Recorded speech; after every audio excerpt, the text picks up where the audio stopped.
Lights, camera, action. Today we celebrate originality, art, and excellence, and that is why we are the red carpet at O2 Academy to celebrate resilience and production of four projects by students who have done brilliantly well in the world of filmmaking. And today we are so happy because we've seen this production and they've gone through different processes, and that is why we all are so excited to watch the end product of this. Now, join me as we capture the moment through our lens. My name is Iremofe Koforola.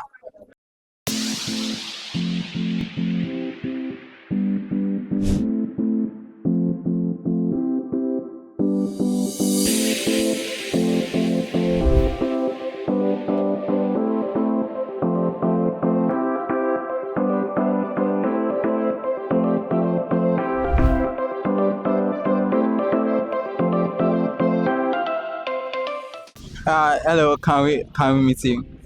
My name is Wabu Samuel Peace. I'm a director, video editor, and what else do I do? So I also do a bit of tech too. Yeah, I would say congratulations on your story. And you wrote on the Prodigal, right? So, can you tell us more about that story? What really inspired that story? What inspired that story is I know we all have this one person in our family that is always giving the family headache. One that's one black sheep in the family, and because I live in an environment where I've seen all of these things. I have friends who are very wayward, who do not listen to their parents, and I've seen their parents easily give up on such children. And so I in my movie I try to inform the public that okay, I know sometimes you might be fed up, sometimes you're tired of seeing these things. Sometimes at times you pray and nothing is happening. It's just for you to not give up, to keep pushing, and that's it. Interesting one out there. So, what would you say to parents now that I know you mentioned in the story? Because sometimes, some were asking questions that should we just like leave it to the spiritual aspects whereby you just pray for them? What about you talking to the child also, trying to scold them? So, what would you say to parents who have been trying to correct their children and it seems like nothing's working out?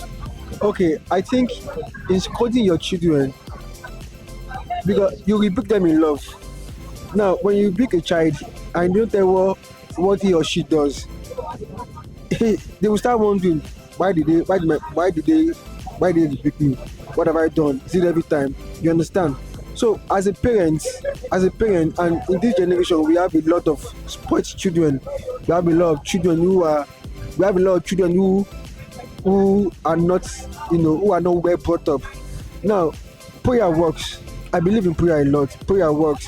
So, and I also believe that talking to your children in a way that will sit well with them, not shouting. Shouting can't do it. I mean, when I was growing up, our parents shout. If shouting and flogging would change a child, at least we have a lot of better children. We have a lot of good children. Okay, for example, check the touts, check the agbero. Would you want to say they were not raised well? Would you want to say their parents didn't flog them enough? Would you want to say they didn't go through discipline? They were disciplined. They went through discipline, but at the end, they turned out to be something else. So I think talking to your children, rebuking them in love, and praying for them. You understand? Pray we've seen pastor child who turns out to be cultist in school. We've seen pastor children who turns out to be prostitutes in school. Would you want to tell me that their parents didn't try, or they were not disciplined? No, they were disciplined. But I feel, make your child your best friend, your friend. Talk to him. Talk to what's up. So with that, prayer with that, I think you would have better children. Thank you so much. I can't wait to see more of your projects. I can't really wait. Thank you very much for your time. Yeah. Thank you, sir.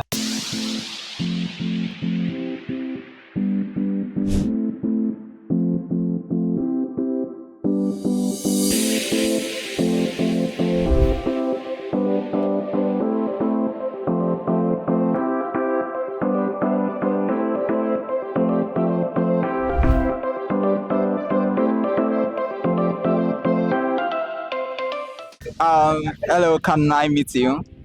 All right, so I'm Ifeke Francis. I'm a filmmaker, I'm a director, I'm a cinematographer, and I'm a video editor as well. Wow, many parts embodied in one. Your film, My Country Happened, you right? And what really inspired that story? Because I know, no doubt, October 2020, there were Nigerians, most especially the youth, protested against police brutality, and there were a lot of killings and all that. So, what really inspired? Because that story was very relatable. I could see so many young Nigerians in that story. So, what really inspired that story for you? All right, so twice I've encountered police where we had to exchange words, things escalated. So I think I drew my story from that angle. So the first one was just normal routine check. Before you know, someone lift up my shirt. I was like, "Why you harassing me?" And it turned into something else. So, and when NSAS now came in, I was like, "This is me as well." It wasn't about the phone or bands. This was something that was happening on a daily basis. So you hear a police officer telling you, "I will shoot you," and nothing will happen. So I also didn't write this film just to demean the Nigerian police. They are doing a great job, but this was written out of a social how will I put it, a social commentary. So this is it. This is what you guys, what was happening. We can do better with that. So it wasn't a way of demeaning the Nigerian police, but because I've also had a first-hand treatment from them several times. So that brought it. And I think something happened in Lagos State before I came into Lagos. So I heard the story while I was in Lagos then, where I think 25th of December, a lady was shot dead because of money. You didn't give me money. So I think when the idea to write the film came up, and I just figured out, okay, you know what, this story I heard here, let me do something about it and I have a tweak in here and there to make something come up. That was a very nice one. So, what greatest inspiration do you have for storytelling generally? All right. For me, I think writing stories is good, but giving us a real first-hand story about what has happened is always better. So you see where you say inspired by, based on true life stories, those movies are more relatable than just fictional movies. Just came up to now say this is this or that. So when you write stories out of a context of stuff that people have experienced, true life experiences, biography about people, that story is more likely to reach the soul of persons, because people watching you are also, they're not watching you just for, I want to spend time on Netflix. They want to be deep, they want to be sink into your movie. So when you are able to capture your audience attention, so you end up watching a movie for 3 hours. Have you asked yourself why? It's because it's relatable. But movies are not relatable. In an hour 30 minutes you feel like jumping to something else. So it's writing something relatable, something that people have experienced, things people are talking about, talked about discussions. Those are movies that drives and keep audience attentions. Beautiful. So, where do you see yourself in the next few years? All right. So few years. Being one of the first and foremost, and the fan filmmaking, I am seeing myself as a not just a brand, but a household name.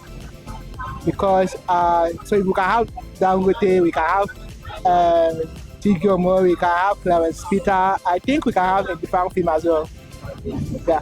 So one stage, making more movies, also going into commercials and music videos as well.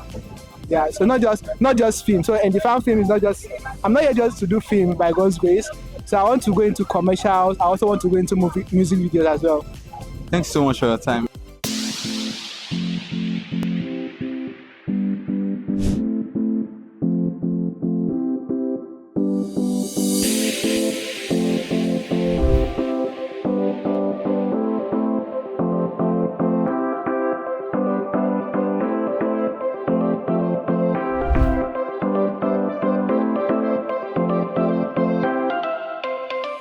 Hello, and congratulations on your film, The Nail Polish. So, how do you feel today? People watching your work, it's just like somebody has betted a baby, and everybody has gathered to name that baby. Yeah. But we are not just naming the baby; the baby has been named already. So, how do you feel people watching The Nail Polish?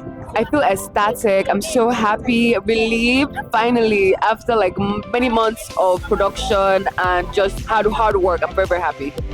Now I know that is very symbolic, and someone who has not watched might not really understand. And I love your angle towards the story, talking about the male child specifically. So why did you feel like there was need for attention on the male child?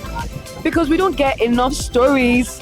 We don't have a lot of people who like are willing to tackle a topic like this. It's very sensitive. I mean, who wants to touch a topic like this? Most of the time we hear of women being abused, which I love the conversation, but when can we hear about conversation about men who have also experienced this abuse as well? We have brothers, we have uncles, we have fathers who have experienced this, and yet we have not created a space, a safe space where we can have a conversation, a genuine, honest and human conversation about this. So I just felt like I needed to tell the story. Interesting one. I love your boldness, and I love the fact that you could tell this kind of story. So for someone who has experienced this kind of abuse, what advice would you give them to like make them heal? Because it's not easy to heal. No, it's not. I would encourage them to speak up. It's very hard. You're going to feel a lot of emotions. Like Donso in the movie, he experienced a lot of confusion and anger. And like I mentioned before starting this movie, I did a survey, and most of the responses really shocked, like really scared me almost. The aggression that these men felt because of what they experienced was something that needed an outlet, and I feel like they need to speak up. They need to seek out for help, because help is there waiting for them. Yeah. I love that help is there and waiting for them. Finally, if I let you go, and if your life were to be a movie right now, what would it be? Let's say To Kill a Monkey. Oh, seriously? Wow, that really got me laughing, right? Interesting. Thank you so much for your time. Thank you. Hi guys, my name is Ebenolowa Afode, and I am the director of Red Nail Polish. Keep watching ConsumerHalla TV.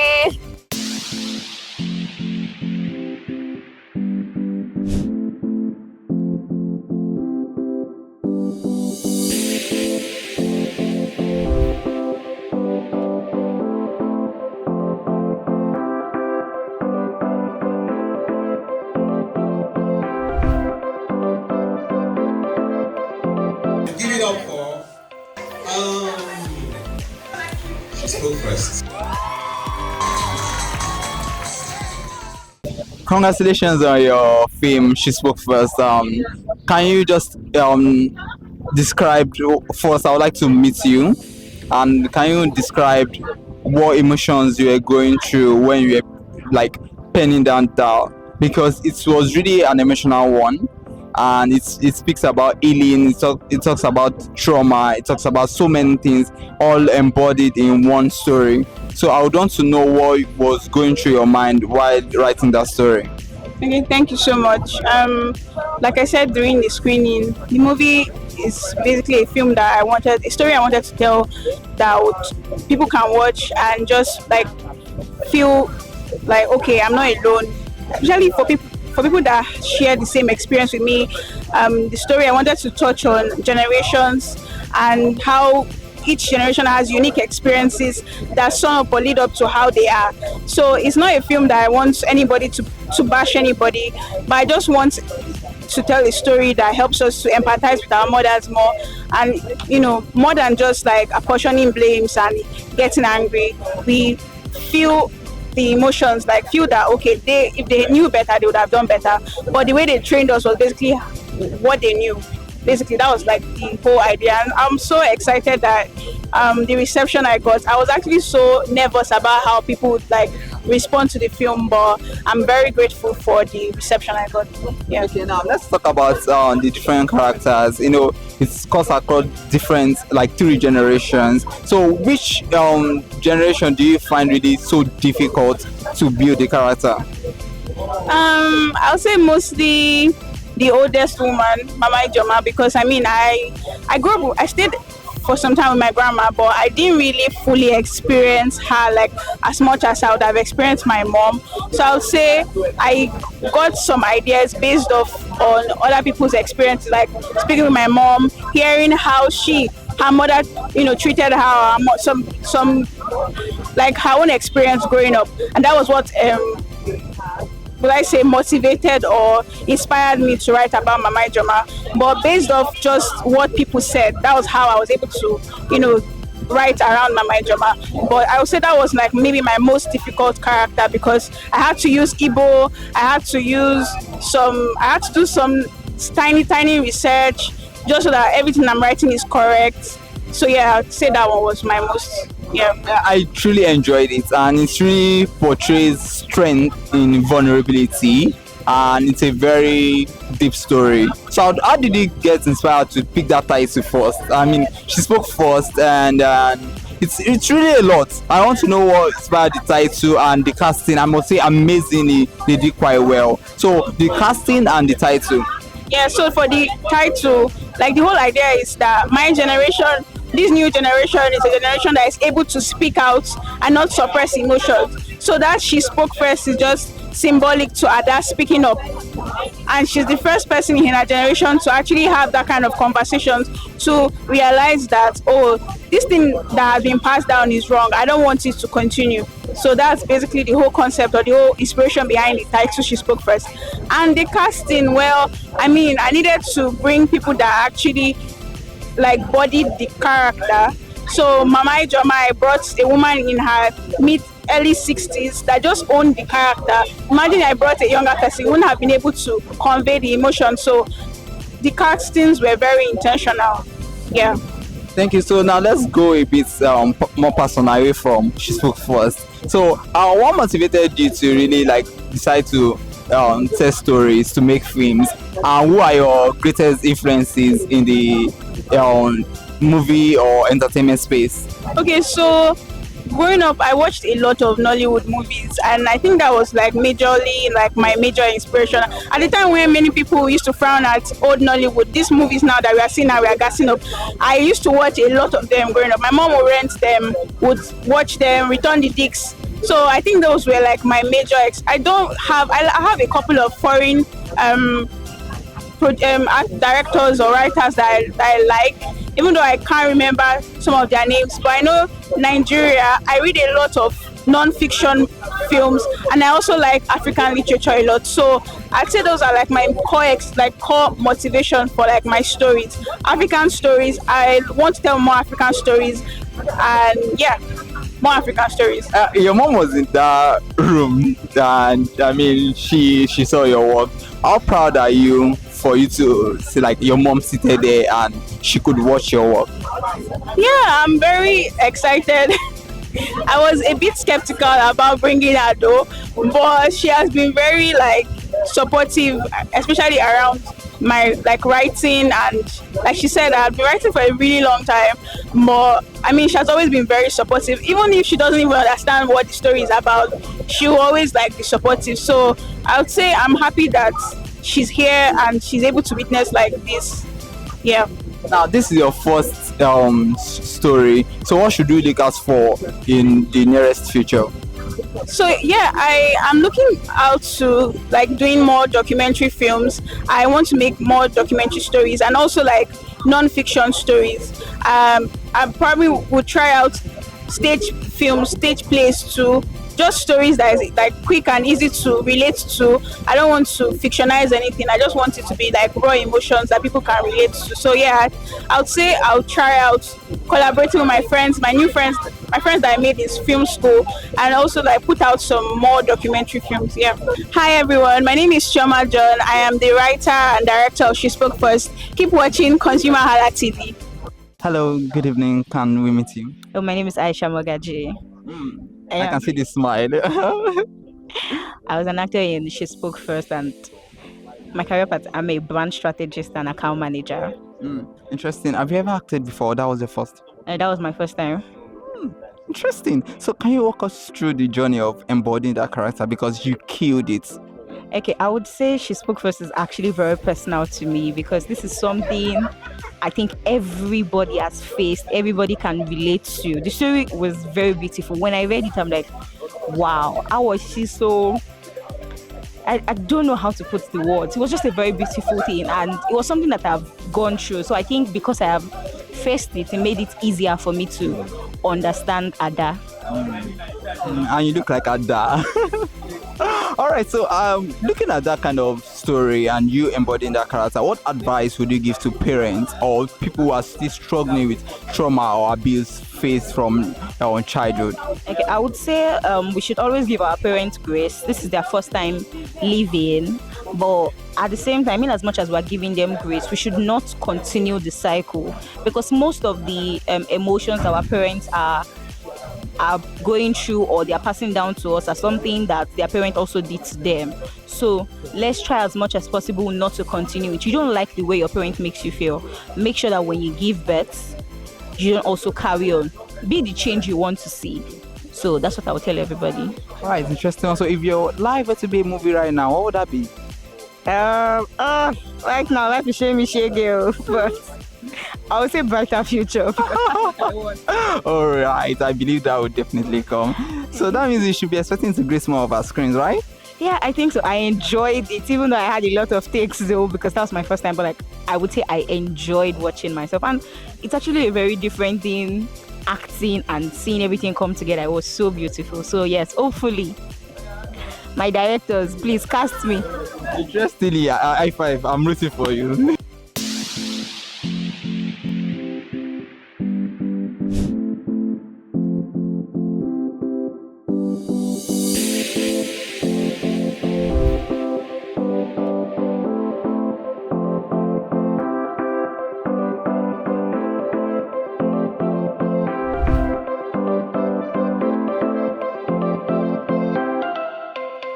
Good evening, man. Can I meet you, man? Good evening, son. How are you?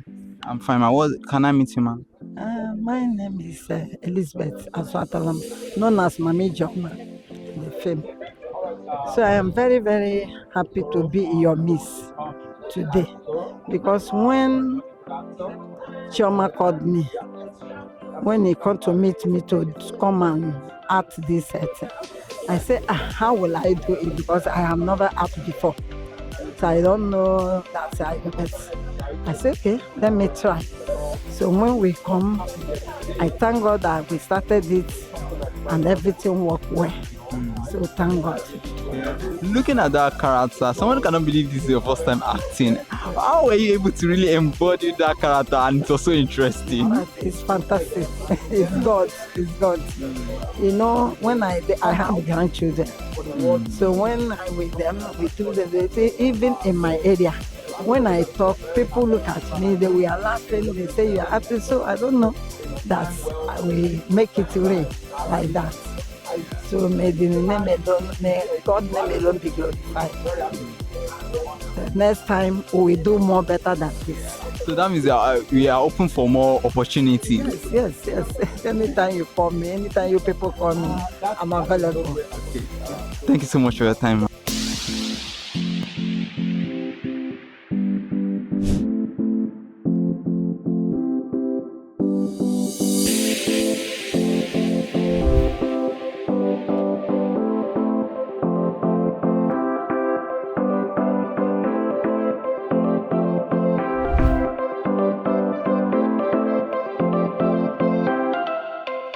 Good evening. Can we meet you? Hi, good evening. My name is James Ajibade. I'm representing Cracks TV. I head the digital team of Cracks TV. Interesting. So let me come from that angle.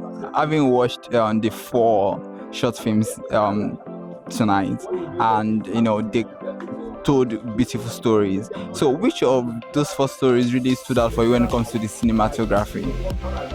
I think the last one we saw, she spoke first. Yeah, she spoke first. It stood out for me. Everything about it stood out for me, and the closest one to that I would say is this country something. My country happened. My country happened. Yes, that's my Those are my top two. But yeah, she spoke first, stood out for me. Cinematography, the story itself, the script was well written, and the fact that the story was very, very relatable. It was a lot. Okay, so yeah, into digital and content creation. So what advice would you give to content creators and storytellers? Consistency. Be consistent in whatever you do. It may not work out all the time, but don't let it get to you. Always stay consistent and keep grinding. And you don't know when your breakthrough will come. It will just come from the least expected content, the least expected work that you put out. So just keep grinding, keep going, and before you know it, you're out there, you're in the spotlight. So if your life were to be a movie now, what would that be? This is super story. You mean title? Yes, the title. Title of my life. I've been through a lot actually. I've seen a lot, so it's difficult. But yeah, it's a mix of sad stories, a mix of happy stories. So I would say,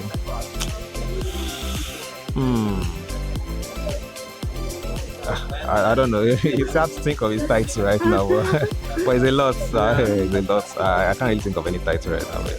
Thank you so much for your time. Yeah, thank you very much. Thank you.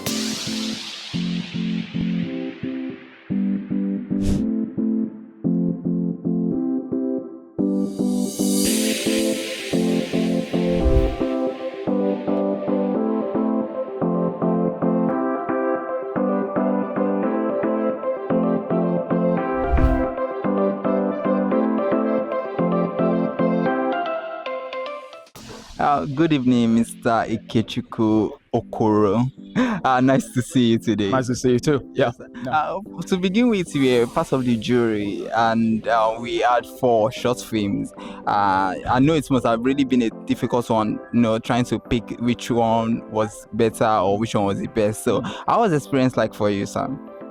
See, I would say I'm a creative myself. I'm an actor, and all the entire aspect of production matters to me. First thing I would say is that everyone who presented something that we watched there today, all of them are stars. Because there's something about being able to write, direct, coordinate, and get something that people can watch. All of them are stars. That's a given. I say that for all of them. But of course, because of what we have to do, it was a difficult job as a judge but again, you have to do what I have to do. So I enjoy the process, especially being in a position to encourage people to go further.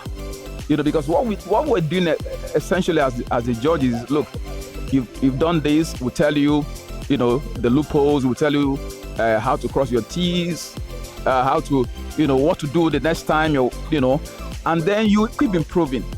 Like I tell people, there is no perfection anywhere. What you have is excellence. Each one of them will go and become more and more excellent in what they do, because what we did here today is say, look, you've done your best, and just keep creating. And I enjoyed being part of what O2 called me to do, because we're impacting lives. Because again, if you create, you need people to tell you, to guide you. Otherwise, you won't know how to get better and better and better. So being in that position to help them get better today, I'm very happy about that. Yeah. Interesting one. Now let's go into your professional life. Let's talk about your upcoming project, Lekki. Okay. Yes, it's a series, and I've been privy to see the teaser or trailer of it. So yes, I've seen it, and Awe Ayobami is part of the character. All right. Yeah. So okay. Let's talk about that. Okay. The producer and the director of Lekki, Mr. Imo Umoren, I worked with him some time ago. Just first time, and he was talking on me. He was like, I like this man. So when Lekki came up, he got in touch with me again. I played superintendent of police. Lekki is a beautiful project. It's a lovely project, and you can see the trailer. Yeah. Hot. I'm proud to be part of Lekki, and it's a lovely project. I just want to tell people, I was really happy being part of it. You understand? And then when the trailer came out and Mr. Omoran shared it, we all had to reshare. We reposted it because we're so excited. And it's something that will be different on television. Oh my God, it's the scripting, the cinematography. It's awesome. I'm happy to be part of Lekki. People should watch out for Lekki. It's gonna come with a bang. It's hot. It's hot. Yeah. Thank you so much for it. All right. Yeah.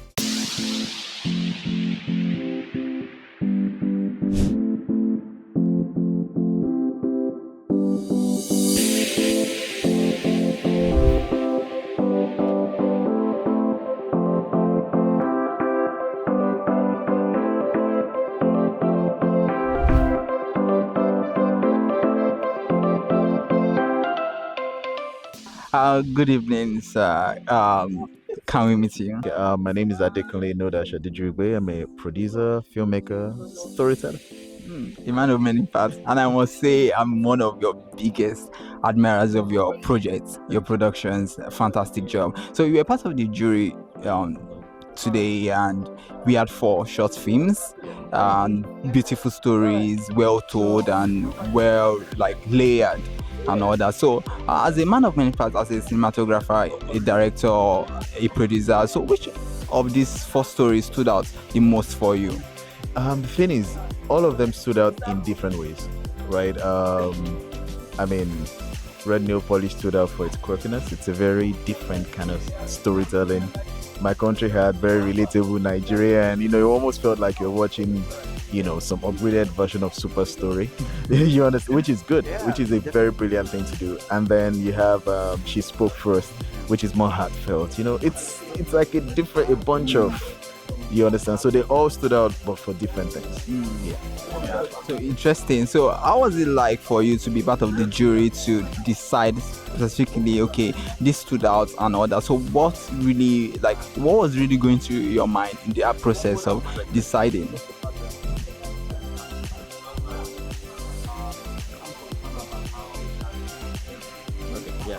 So, when you were, deciding which one was better than the other, because I know it takes a whole lot to really decide. Whenever you're part of a jury, there are certain things you have to consider. And I've done this a few times internationally, so I'm kind of used to the process. The idea is, I think the first thing is, we've got to separate sentiment from the film. You understand what I'm saying? There are some films that feel relatable, but they have bad cinematography. That doesn't make them. So you understand what I'm saying? So it was very academic, and the also academic made it easier. They gave us certain criteria, that we had to check for. So it was pretty straightforward, really. So it was easy to just say, oh, script, this was good, and then, yeah. Interesting. So let's talk about your projects. One of your projects that I love so much, and I think anyone who has not watched The Delivery Boy is actually, joking. Let me put it that way. So that is a very powerful story that talk about terrorism, that talk about a lot of things. And I remember, when that talk about young boys, when they have to face a lot of things such as that. So what really inspired that story for you? Life, actually. One of the things I always do with film is, like you said it's about terrorism, but I just see terrorism as the canvas upon which I painted the human story that I was telling. You understand? So it's just a lot of times I make stories that come from questions I am trying to answer, because I feel if I'm trying to answer the question, there must be 50 million people or 200 million people having the same questions, and then I try to find my own unique answers to them. Then I share the answers with the rest of you, and then let's see how it goes. Yeah. So what should your fans be expecting from you? What projects should they be looking forward to seeing, for the rest of the year or coming 2026? Oh yeah, I'm looking for a very simple way to say this, but you should expect a lot of madness. Because over the years, one of the things that I have tried to experiment with is the Nigerian film industry has grown. We can't deny it. But we also can't deny the places where we're lacking. And one of the things that I'm particular about is story. Do you understand? Production value, yeah, we got production value, but how do we tell the story and the storytelling? And we've spent the last few years just digging deep into that art form. And you know that I don't just make films, I make TV commercials, I make documentaries. So we're bringing all of that experience into narrative storytelling. So yeah, expect stories that will make you worry. So yeah. Yes. I'm looking forward to that. And thank you so much for your time, sir. Thanks a lot. Nice to meet you, man.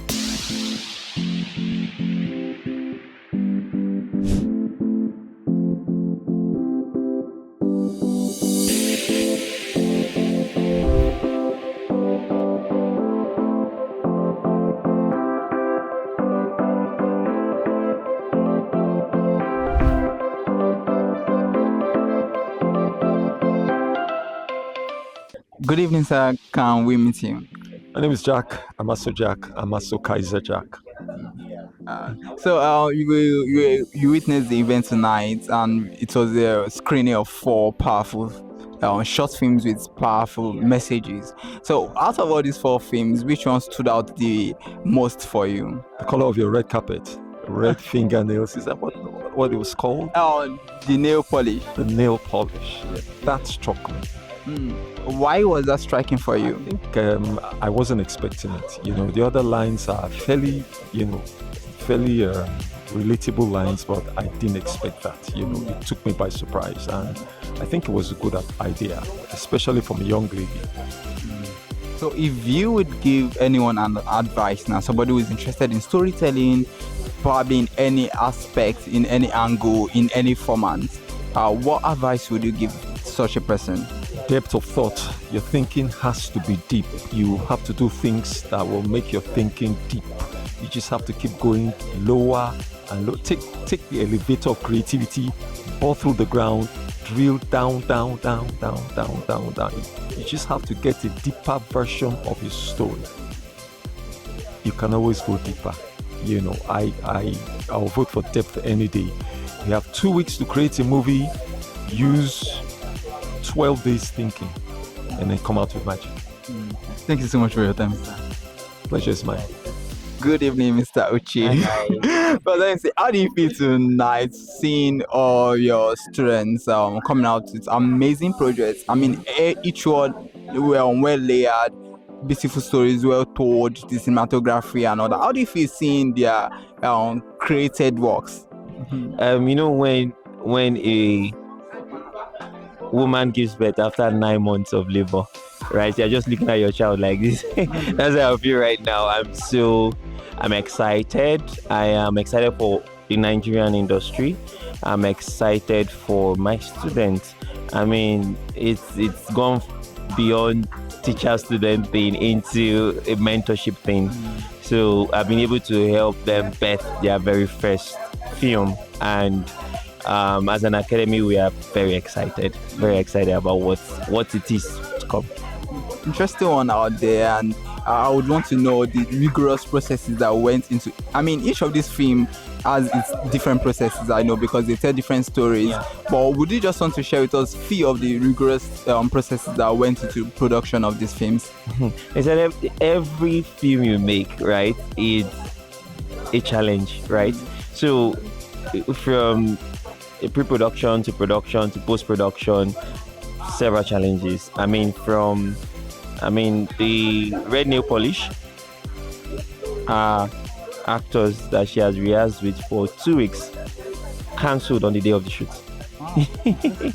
So we had to, what you saw now, there were backups. People that would just call up and say, okay, there's a gap, we need to fill this gap now. Equipment has been rented, space has been rented, and there's no way we can. That was one of the challenges. Second challenge, the same red nail polish, the restaurant that was supposed to be used started saying, oh, I never said I was going to allow you to use it for free. Wow. Go and bring 200K. So we started looking for a new restaurant and all that. Similar story with She Spoke First. They had to change the lead on the day of the shoot. Wow. So the person that worked 2 weeks, 3 weeks for the entire thing, that literally knows the story. I'm sure when she sees this movie out there, she'll be saying, no, this should have been me. Right? So on the day of the shoots, she had to call to cancel because of family engagement or one of those other things. Same similar story with the others. Card runs full, battery dies, camera is not coming on. I mean, all those small challenges come true. Well, I mean, that's what makes you a filmmaker. If you don't have, I would say the R, right, that you would, or if I can give a word R, I would say resilience has to be a key thing inside of you when it comes to filmmaking, because you would have, there's many times the entire process will push your back to the wall, but how are you able to fight back to see a premiere like this? That's what makes you a filmmaker. Interesting. So before I let you go now, if your life were to be a song right now, what would it be? Huh. Just a moment. Just a moment. Would that be the title? No. You know, when they ask you these kind of questions, you just forget. I know songs. I can't find any song. Alright, so I'm excited. I am joyous. Joy. Is there any joy song? Joy is coming. Joy is coming. Yeah, I mean, yes, I'm filled with joy. Joy. Thank you so much for your time. Really appreciate this moment. Thanks. I'm looking forward to seeing more projects that will change the narratives in audio. Awesome. I'm looking forward as well. Bye.